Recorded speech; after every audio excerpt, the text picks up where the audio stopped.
Donc, tu m'interpelles sur cette idée que créativité et discipline euh, serait une question. En fait. En tout cas, il y a une question derrière ça.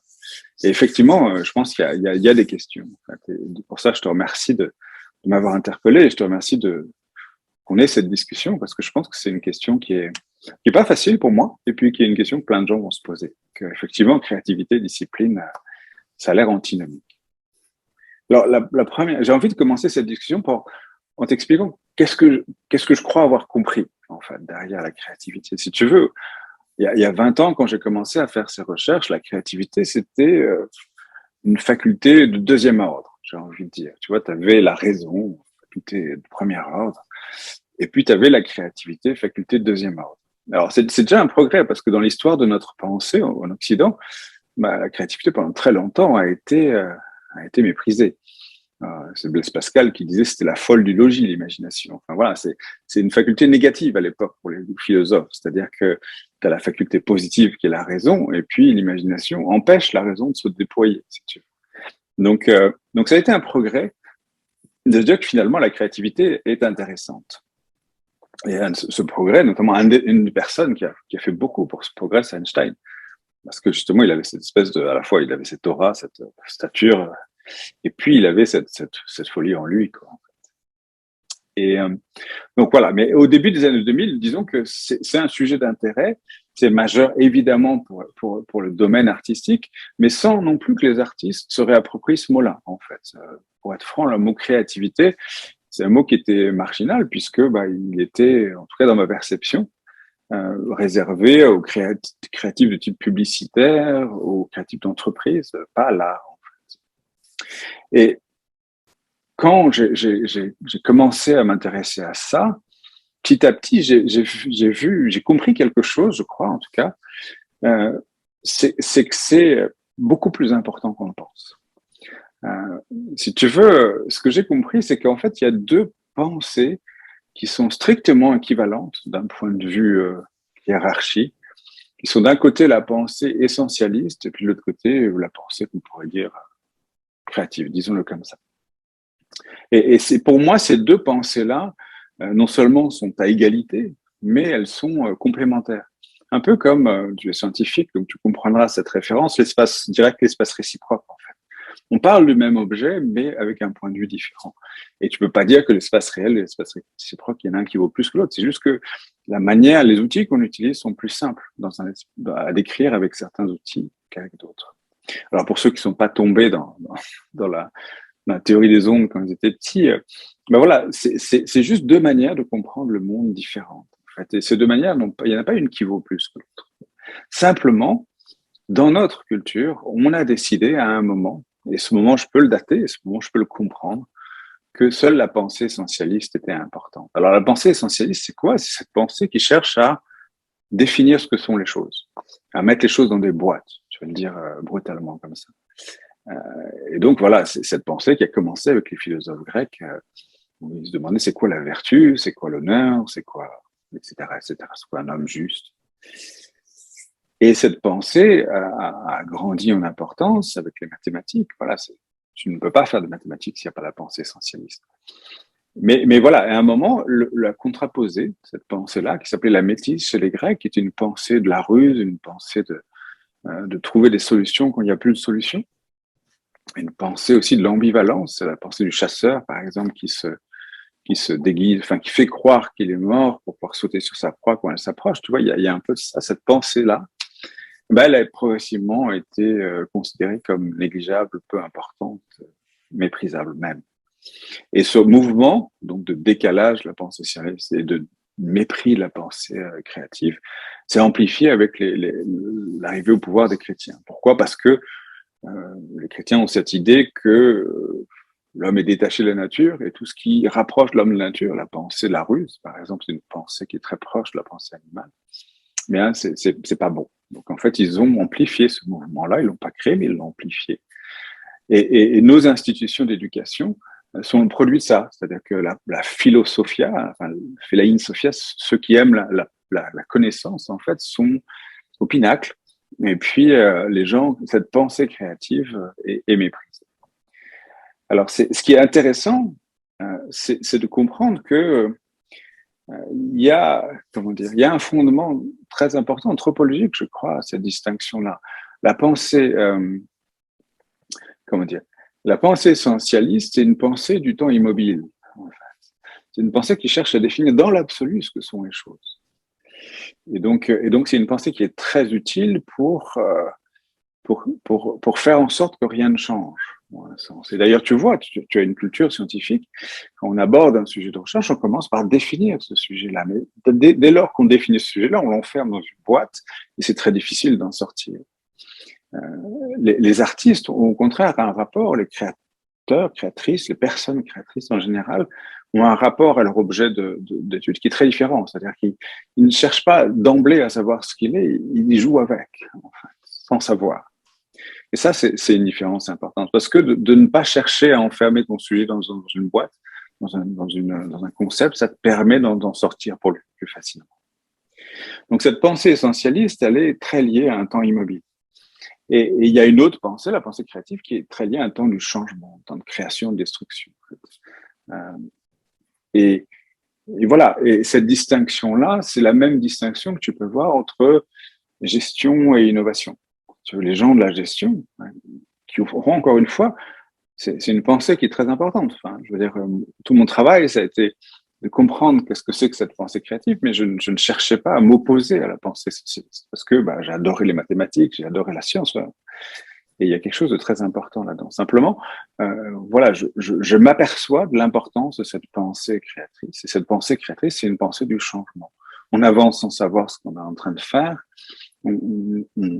Voilà, on cherche des choses qui sont sans valeur, enfin qui sont en bas de la hiérarchie des valeurs. On est curieux, donc on s'intéresse à des choses qui sont considérées unanimement comme méprisables, etc., etc.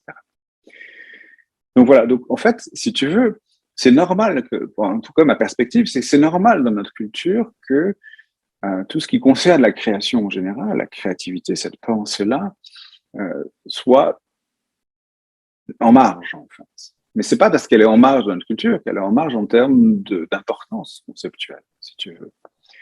Et parlons de la discipline un peu. La discipline, c'est une rigueur, c'est une manière, enfin, comment dire, c'est une volonté de faire les choses, d'améliorer, de s'améliorer en faisant les choses.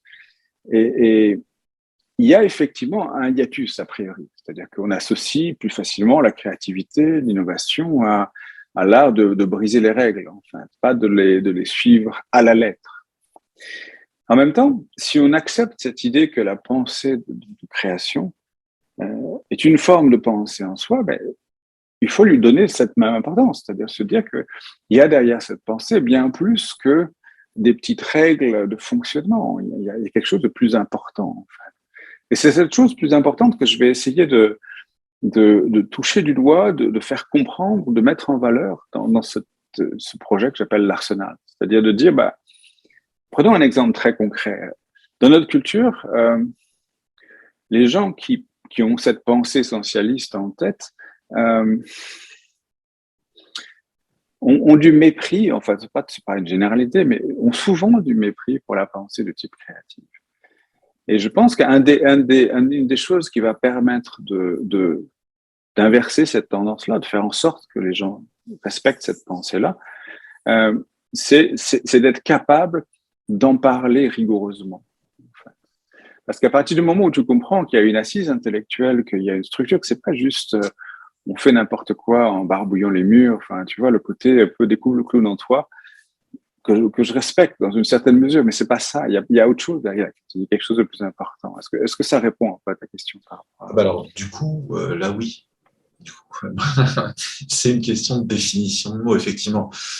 Quand tu avais parlé de discipline, pour moi, effectivement, la discipline, c'est plutôt au sens propre, disons. Et donc, il y a des cours, et comme par exemple un mathématicien, qu'il soit créatif ou non, il est quand même obligé d'apprendre les mathématiques de base pour pouvoir aller plus loin que les géants sur les épaules desquels il s'est hissé. Donc il y a un côté très discipline. C'était vrai, j'avais pris ce mot au sens un peu littéral, propre, je sais pas comment, enfin restreint. Si c'est pour effectivement le mettre sur un pied d'égalité avec la partie essentialiste du terme. Là, je comprends aussi tout à fait l'intention, une intention psychologique d'ailleurs, a priori en effet, ça ne me pose aucun problème et ça me semble même, dans ce cas-là, presque bienvenu d'essayer de retrouver ce pied d'égalité pour dire, enfin là, moi, les 3 dernières sociétés que j'ai faites, il n'y a pas de créatif, il n'y a pas de société, il n'y a pas de business, quoi. Hein, c'est très clair. Donc, voilà, si c'est pour bien remettre ça, pour dire, bah voilà, au niveau importance, c'est aller beaucoup trop loin cette histoire de dire les créatifs, c'est ceux qui font les azous l'été, et puis les autres, c'est les gens sérieux, c'est donc avec eux qu'on discute. Oui, là, effectivement, il y a un très très gros boulot psychologique à faire envers les gens. Là, je comprends tout à fait ton intention.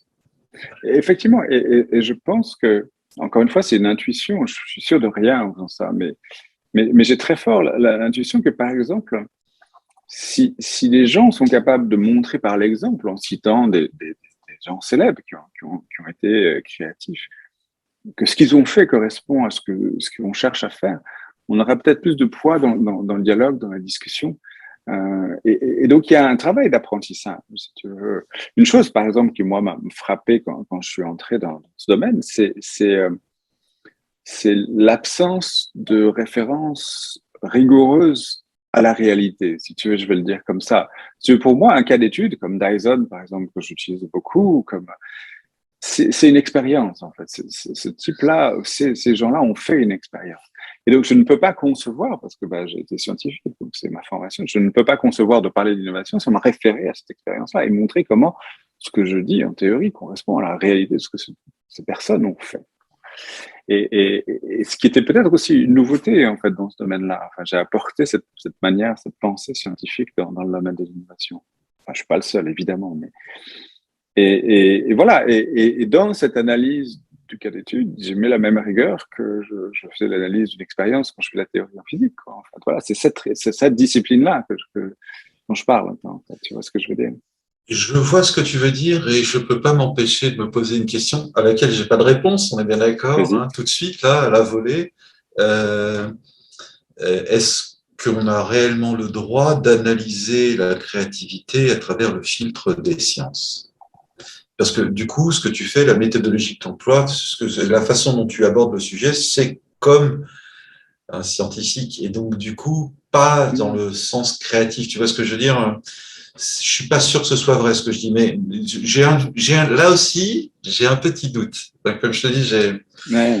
mais de toute façon, l'expérience vaut le coup d'essayer de le faire pour voir ce que ça donne. Hein. Je suis scientifique à la base, donc Je, moi, je, toutes les expériences valent le coup. Hein. Donc, il n'y a pas de problème. Écoute, comment dire, j'ai eu ce doute-là pendant très longtemps, pour être franc. Je ne savais pas si la méthodologie scientifique avait du sens, avait de l'intérêt, allait être, comment dire, féconde pour analyser ce point. Et là, aujourd'hui, je crois que je peux répondre positivement. Pourquoi je peux répondre positivement? Parce que le livre que je viens d'écrire, qui s'appelle L'innovation comme science, c'est en quelque sorte la réponse à cette question. Si tu veux, je suis capable de dégager des universaux, si tu veux. Le fait que je sois capable d'analyser l'aventure de Dyson inventant l'aspirateur sans sac, l'aventure de Picasso inventant le cubisme, l'aventure de Fleming, Howard et Chain découvrant la pénicilline, et puis l'aventure de Yunus en entrepreneuriat, par exemple, en microcrédit, avec le même cadre pensé, si tu veux, me fait dire qu'il y a des universaux.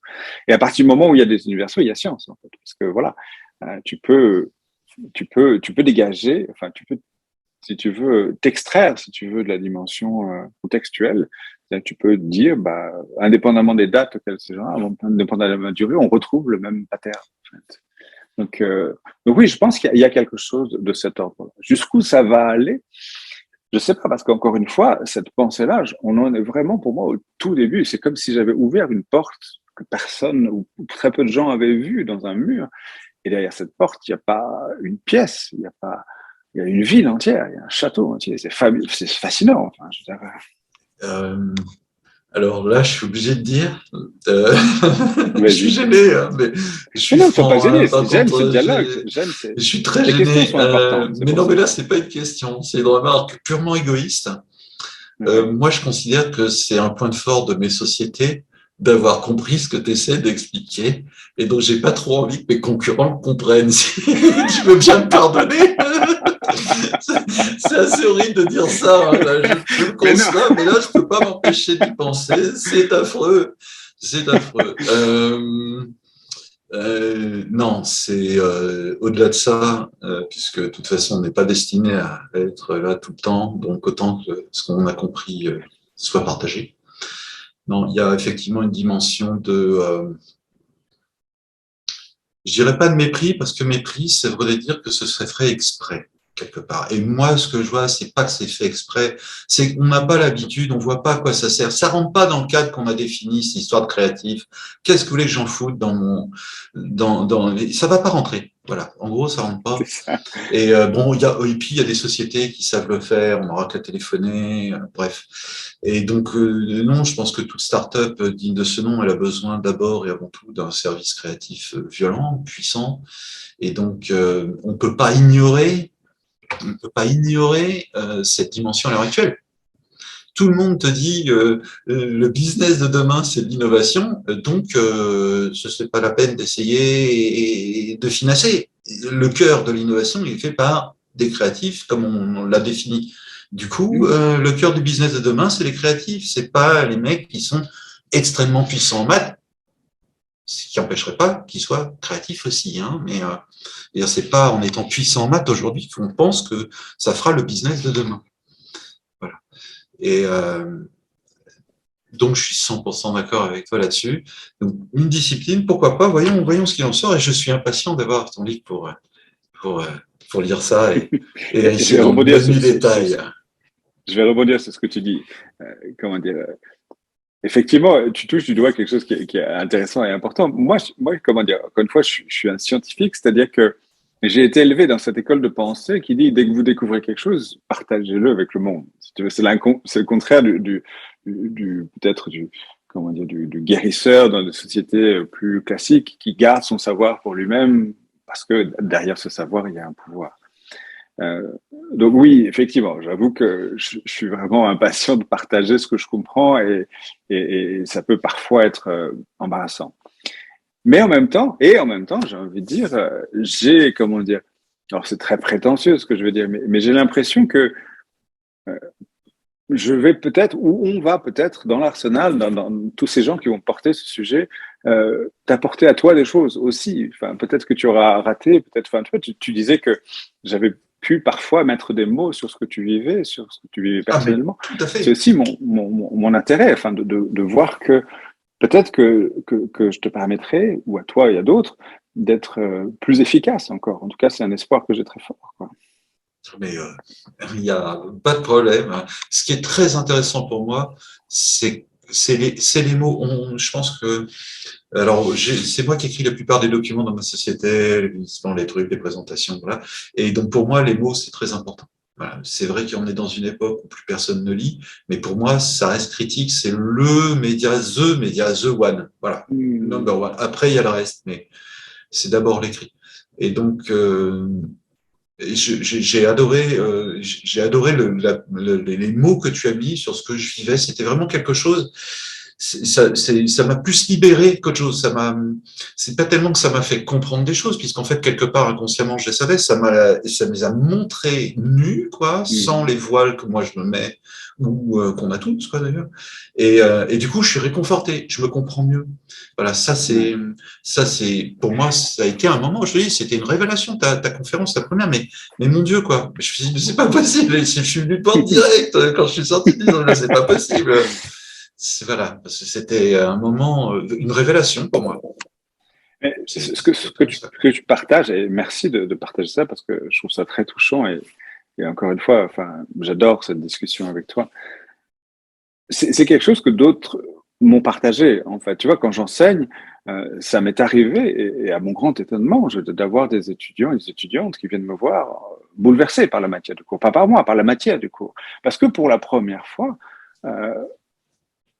ils découvrent que ce pourquoi on les a fustigés toute leur vie, on leur a reproché toute leur vie de poser trop de questions, d'avoir trop d'idées, de vouloir tout changer à la fois.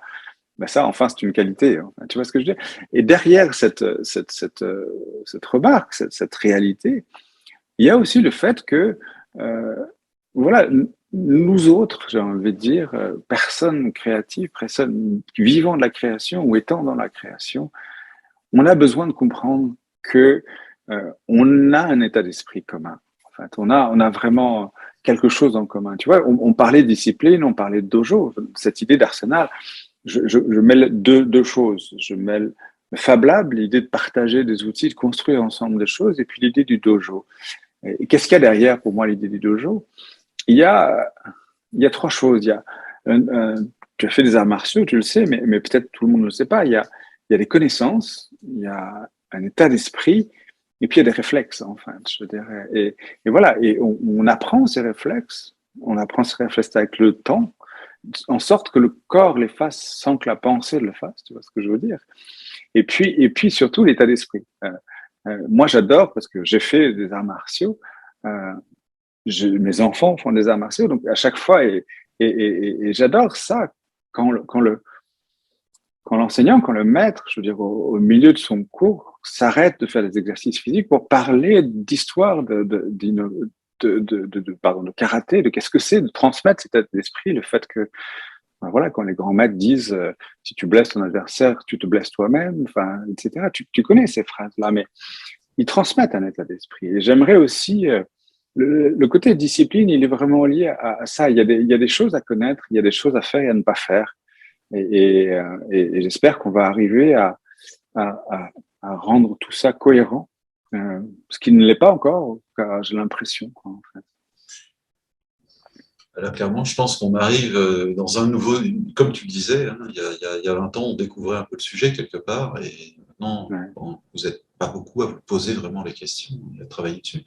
Non, non, ça me paraît très bien. Ça me paraît prometteur. Voilà, c'est ça, c'est ça. Ça me paraît Merci beaucoup. prometteur. Voilà. Je vais, je vais enchaîner sur un autre point que tu avais mentionné, que je trouve intéressant à dialoguer, en fait. Dans tes questions, tu disais, est-ce qu'il y aurait des formations diplômantes pour la créativité? Est-ce qu'il y aura un diplôme de créativité? C'est une question, en fait, super intéressante et qui est plus profonde qu'on ne pourrait croire. D'abord, peut-être une remarque. Moi, j'ai toujours trouvé que c'était un problème qu'il y ait un diplôme à l'entrée d'une formation de créativité. Enfin, tu sais, les gens qui disent il faut avoir son baccalauréat pour faire tel diplôme de créativité, j'ai toujours des choses là. Tu peux être certain que pour moi, il y aura qu'un diplôme, je veux dire, pour entrer dans ce sujet-là. Maintenant, la question, c'est l'évaluation. Qu'est-ce que tu évalues, enfin, quand tu veux essayer d'évaluer la créativité? Et là, on est obligé de revenir un peu au fondement. J'ai mentionné la pensée essentialiste. La pensée essentialiste, c'est une pensée du temps infini, enfin, la permanence. Et on comprend pourquoi cette pensée-là a inventé le diplôme. Le diplôme, c'est une boîte. Tu es ingénieur ou tu n'es pas ingénieur. Voilà. Et pour être ingénieur, il faut réussir un certain nombre de cours, etc. Tu vois ce que je veux dire. Euh, et donc voilà, ça c'est l'essence, la manière dont on est évalué dans nos études. Mais si tu transposes ça à la pensée de la création, à la créativité, tu ne peux pas utiliser les mêmes critères. C'est pas possible. Et d'ailleurs, dès que tu enseignes la créativité, tu es très mal à l'aise parce qu'on te demande de noter un étudiant ou une étudiante. Comment faire, quoi, en fait. Et il me semble que ce qui caractérise la pensée de la création, c'est l'évolution, c'est la variation, c'est qu'est-ce que les gens ont appris, comment ils ont grandi en fait dans cette manière-là. Donc je pense que contrairement au diplôme classique, la seule manière d'évaluer un progrès ou un cours, en fait, c'est d'évaluer la variation. Comment est-ce que la personne a évolué entre le début et la fin du cours, si tu veux. Donc je pense pas je ne sais pas, je suis incapable de dire s'il y aura un jour un diplôme, mais je sais que la manière d'évaluer ce diplôme sera complètement différente. Elle doit être complètement différente. Et c'était un des problèmes, je finis puis je te laisse la parole, c'est un des problèmes qu'on a actuellement, c'est-à-dire que on essaie de faire, c'est tous les gens qui travaillent sur cette matière-là, on essaye d'amener la création dans le système académique, sachant qu'il n'est pas du tout fait pour ça. On se retrouve piégé, par exemple, de contraintes qui sont normales quand on fait des mathématiques, mais qui sont absurdes quand on fait de la création. Je sais pas comment tu réagis par rapport à ça. Euh, euh, Quand on parle un peu, pour moi, à partir du moment où il y a diplôme ou autre, donc il y a quelque part une méthodologie qui est acquise, peut-être pas obligatoirement une méthodologie, mais il y a des choses qui sont acquises et que tu peux donc calculer, que tu peux estimer d'une façon ou d'une autre, tu peux estimer le degré d'acquisition de ces compétences, de ces choses. Et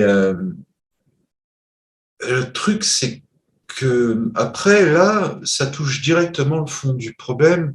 Et là, c'est une idée personnelle que j'ai sur ce qu'on appelle la créativité.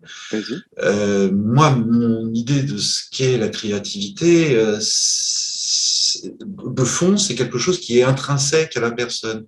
Donc, dans le milieu où tu évolues, tu as obligatoirement par ton milieu, ta culture ou autre, tu as un certain nombre de voiles qui se mettent autour de toi, de choses comme tu as dit tout à l'heure, des portes que personne n'a remarqué, n'a traversé.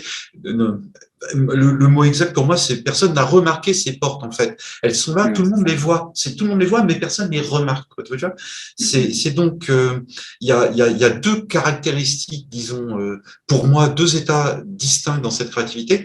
Un, c'est cette histoire d'observation clé. Et là, il y a des choses à faire, à mon avis, effectivement, pour une forme d'apprentissage de comment se libérer pour avoir accès à cette observation clé.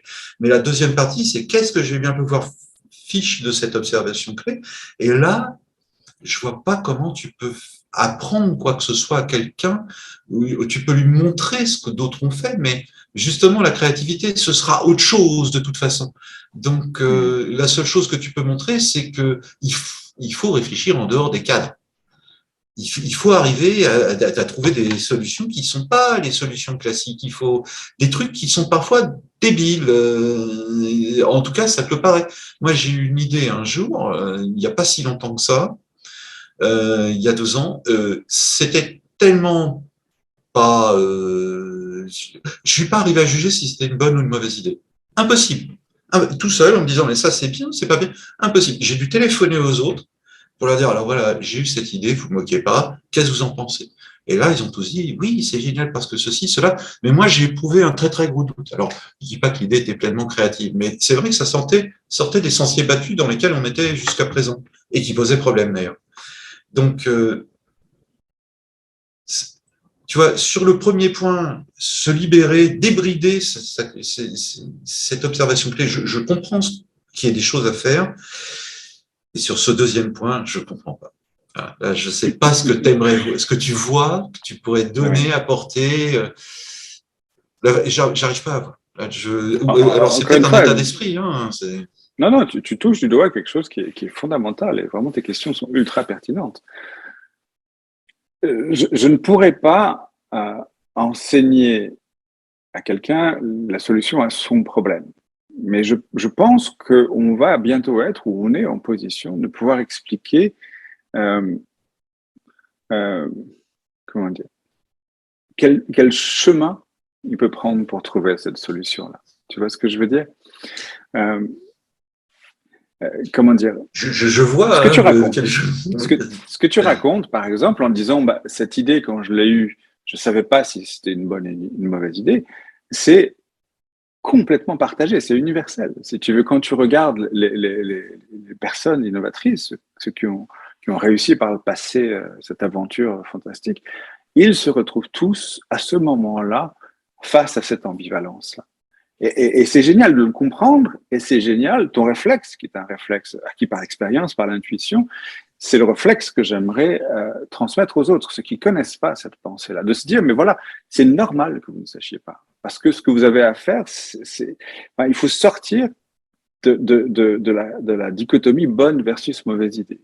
Il y a toute une phase du processus où vous ne saurez pas ce que vous êtes en train de faire. Vous ne saurez même pas si c'est une bonne ou une mauvaise idée. Et se poser d'avance la question de savoir si c'est une bonne ou une mauvaise idée, ça risque de tuer votre projet.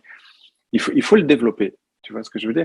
Et par exemple, une des choses c'est pas moi, c'est Bruno Latour qui l'a mis en exergue, c'est de dire le seul critère pour savoir si ça vaut le coup de continuer à travailler là-dessus, c'est comment est-ce que cette idée-là évolue. Si elle change, si elle ne ressemble pas à ce que tu avais au tout début, alors tu as de bonnes chances d'avoir quelque chose d'intéressant. Si au contraire, c'est toujours la même idée, tu as des chances de tourner en rond. Tu vois ce que je veux dire? Et je pense que c'est quelque chose, c'est une réalité que tu dois vivre, non? D'accord. J'ai l'impression de voir. En fait, c'est une forme de histoire de l'art, mais enfin là, ce serait l'histoire de la créativité pour que tu montres quels sont les processus en jeu. Sans répondre à la personne, tu lui montres comment ça se passe chez eux pour qu'elle essaye de prendre certains réflexes ou de quitter certains voiles, de lever, C'est d'apporter ça. certaines lumières sur certaines choses. Mais je veux. Si tu veux, de par le fait qu'on est éduqué dans notre culture, euh, on a acquis un certain nombre de réflexes. Et certains de ces réflexes sont extrêmement néfastes pour un processus de création.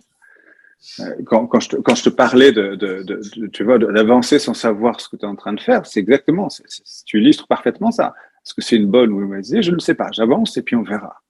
Tu vois ce que je veux dire? Euh, Mais le réflexe, il consiste à poser tout de suite la question, est-ce que c'est une bonne ou une mauvaise idée? C'est un réflexe issu de notre éducation, de la pensée essentielle, pour leur mettre les choses dans une boîte.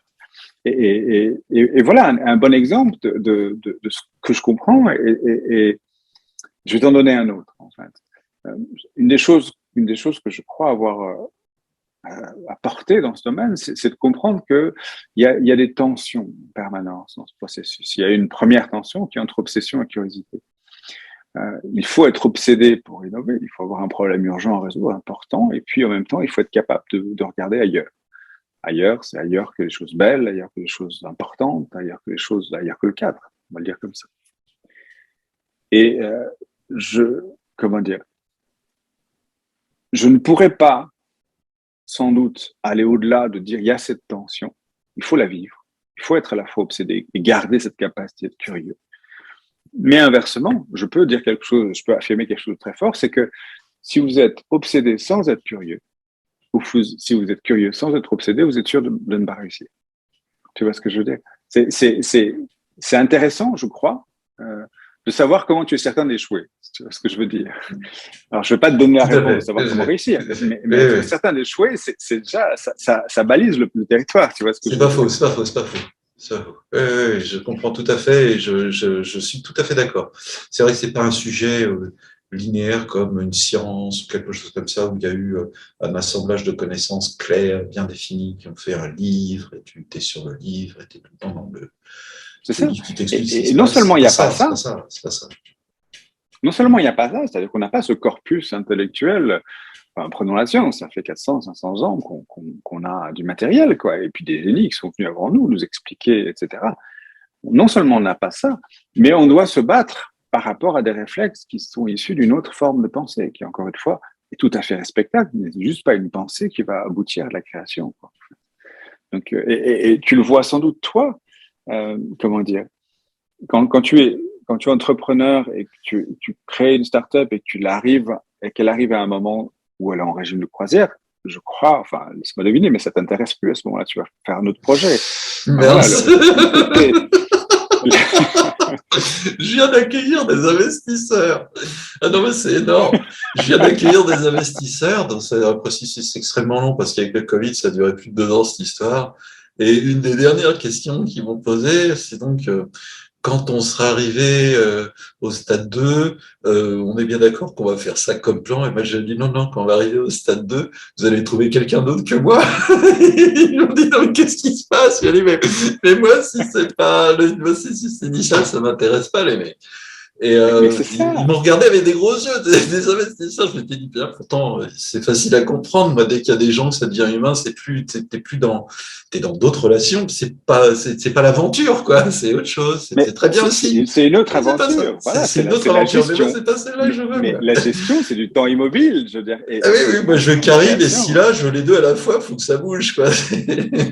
Et tu vois, c'est vraiment ça. Et C'est moi, je respecte énorme. C'est absolument les gens énorme. qui sont capables de gérer une entreprise en régime de croisière, mais c'est juste Ah pas oui. ma job. C'est Ah, juste voilà, pas ça. le mindset que j'ai. C'est juste pas ça. Pourquoi je suis bon? Enfin, et je pense que tu partageras ça avec moi, quoi. Mais c'est un truc de fou. C'est exactement ça. C'est exact, quand je vais le dire aux autres, c'est exactement ça. Et voilà.